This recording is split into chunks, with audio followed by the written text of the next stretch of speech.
Hello guys, this is Shovon. তো আজকের এই ভিডিওটিতে আমি আপনাদের দেখাবো ইনস্ট্যান্ট আইস তৈরি হওয়া। দেখুন, এটা হলো একটা এক্সপেরিমেন্ট। আমি জানি না যে এক্সপেরিমেন্টের রেজাল্টটা কি হবে, তাই যদি এক্সপেরিমেন্টটা সফল না হয় তাহলে সেটাও আমি আপনাদের ভিডিওর মাধ্যমে দেখাবো, আর যদি সফল হয় তাহলেও সেটাও আমি ভিডিওতে তুলে ধরবো। আমি কোনো রকম ফেক ভিডিও বানাবো না, জাস্ট ফর নিউজ। আমি আপনাদের কাছে সত্যিটাই তুলে ধরবো। তো আশা করি আজকের এই ভিডিওটা থেকে আপনারা অনেক কিছু শিখতে পারবেন। তো তাই ভিডিওটিকে অবশ্যই একটি লাইক করে দেবেন এন্ড চ্যানেলটিকে সাবস্ক্রাইব করে দেবেন অবশ্যই।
গাইজ, এই ট্রেটা হলো কাঁসার ট্রে অ্যান্ড এই ট্রেটার উপর আমি ভিনিগার দিয়ে ইনস্ট্যান্ট আইস তৈরি করেছিলাম।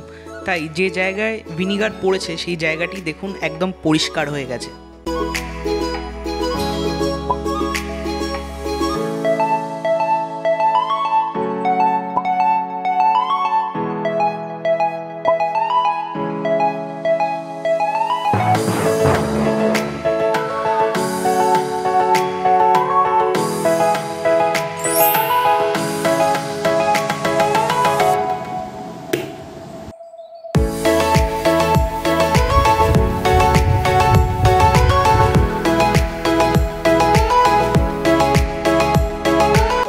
এই ভিডিওটি তারপরে আবার দেখাবো নেক্সট ভিডিওতে। ততক্ষণ পর্যন্ত make your own world unique, stay safe.